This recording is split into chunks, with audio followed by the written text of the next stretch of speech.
Itu pentingnya saya tekankan bahwa harus juga di lahan-lahan ibu bapak petani yang terhormat, minimal 1 kali musim tanam harus menanam tanaman-tanaman yang memang bisa menambah nitrogen langsung dari udara bebas.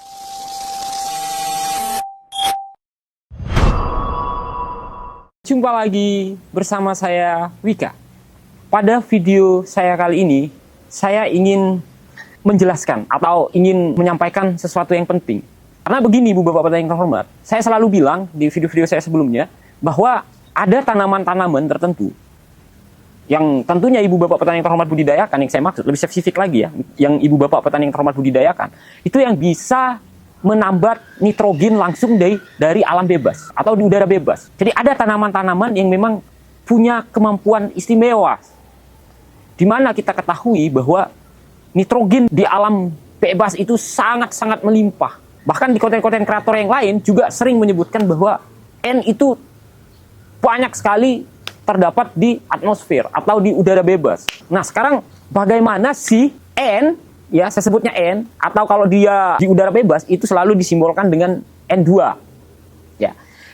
Bagaimana N2 yang ada di udara bebas atau di atmosfer kita ini, itu ibu bapak petani yang terhormat, karena jumlahnya sangat banyak, itu bisa diserap oleh tanaman. Yang ingin saya sampaikan sebenarnya ini adalah siklus dari nitrogen. Bagian siklus dari nitrogen, bukan bagian lengkapnya ya, bukan siklus nitrogen secara lengkap. Tetapi yang saya maksud di sini tentunya yang ada hubungannya dengan dunia pertanian.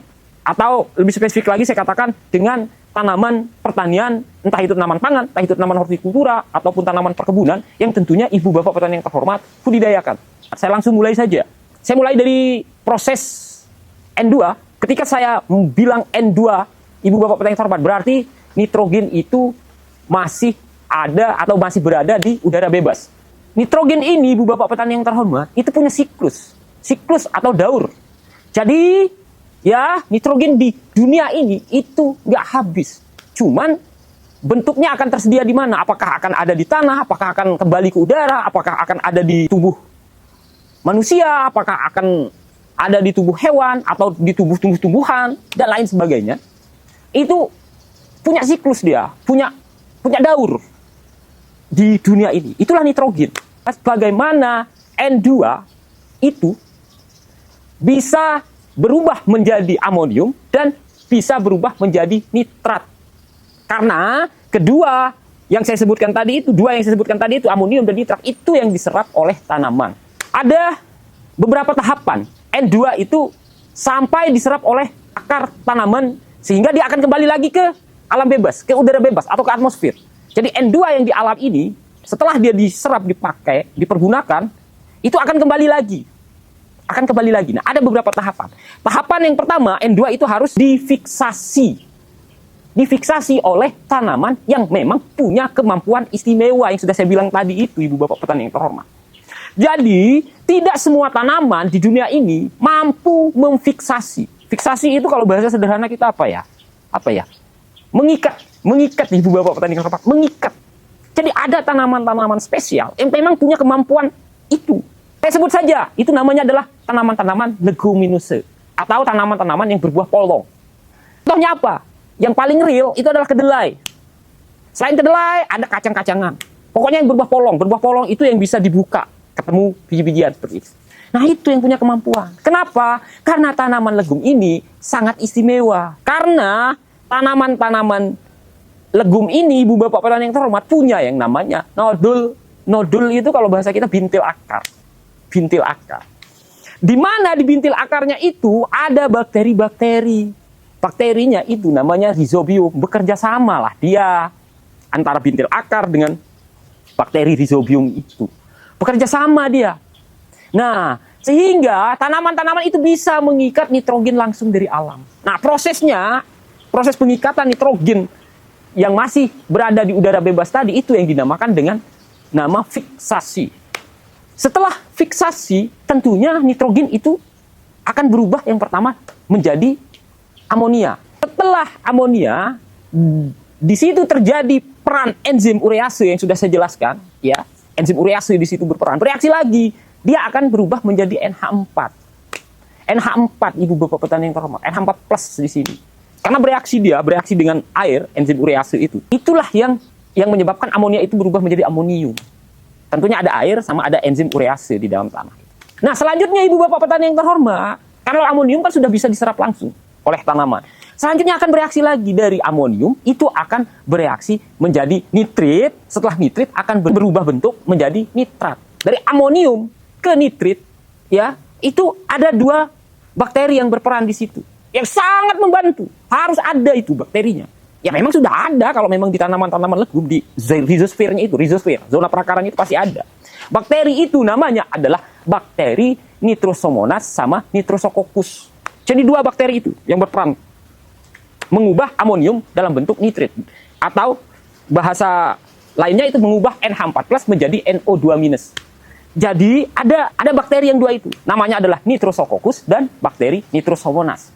Nah, sekarang dari nitrit itu akan selanjutnya berubah menjadi nitrat. Ada peran penting bakteri lagi di situ. Bakterinya adalah bakteri Nitrosobacter. Dari NO2- berubah menjadi NO3-. Nah, NO3- ini, nitrat inilah yang diserap juga oleh tanaman, Ibu Bapak petani yang terhormat. Ya, nitrat inilah yang juga diserap oleh tanaman. Itu Ibu Bapak petani yang terhormat. Jadi dari N2 tadi itu mengalami yang namanya fiksasi, selanjutnya dirubah N2 yang tadi sudah difiksasi, itu akan berubah menjadi amonia NH3 dulu, setelah itu akan berubah menjadi NH4, setelah itu NH4 akan berubah menjadi NO2 dulu, NO2- maksud saya, NH4+ itu akan berubah menjadi NO2- dulu, setelah NO2- akan berubah menjadi NO3-. Itu, nah, proses perubahan dari amonium ke nitrat, itu yang dinamakan dengan proses nitrifikasi, Ibu Bapak petani yang terhormat. Nah, setelah itu dipergunakan, terserah dalam bentuk amonium atau terserah dalam bentuk nitrat oleh tanaman, itu akan kembali lagi nitrogennya ke alam bebas. Nah, proses kembalinya nitrogen ke alam bebas, ya, menjadi N2 lagi, itu namanya adalah denitrifikasi. Jadi ada 3, fiksasi, nitrifikasi, dan denitrifikasi. Itu, Ibu Bapak petani yang terhormat. Nah, nitrifikasi itu dibagi 2 tadi. Dari amonium berubah menjadi nitrit. Nah, itu namanya nitritasi.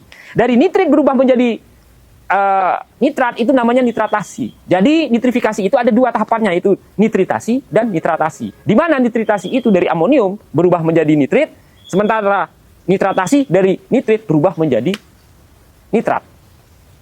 Itu. Sehingga Ibu Bapak petani yang terhormat, itu pentingnya saya tekankan bahwa harus juga di lahan-lahan Ibu Bapak petani yang terhormat, minimal 1 kali musim tanam, harus menanam tanaman-tanaman yang memang bisa menambat nitrogen langsung dari udara bebas, atau bisa menambat nitrogen langsung dari atmosfer. Sehingga Ibu Bapak petani yang terhormat, itu pentingnya saya tekankan bahwa harus juga di lahan-lahan Ibu Bapak petani yang terhormat, minimal 1 kali musim tanam, harus menanam tanaman-tanaman yang memang bisa menambat nitrogen langsung dari udara bebas, atau bisa menambat nitrogen langsung dari atmosfer.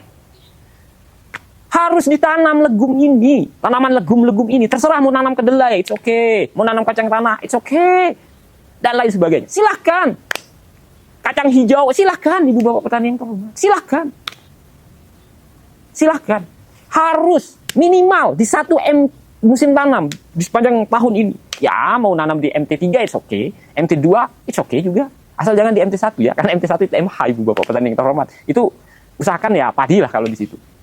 Itu Ibu Bapak petani yang terhormat. Jadi itulah prosesnya. Ya, itulah prosesnya. N dalam bentuk N2 di udara bebas itu bisa diserap atau dimakan lah bahasa sederhananya oleh tanaman pertanian, entah itu tanaman pangan, entah itu tanaman hortikultura, dan tanaman perkebunan yang tentunya Ibu Bapak petani yang terhormat budidayakan. Itu Ibu Bapak petani yang terhormat. Sekian, saya Wika undur diri. Sampai jumpa di video selanjutnya.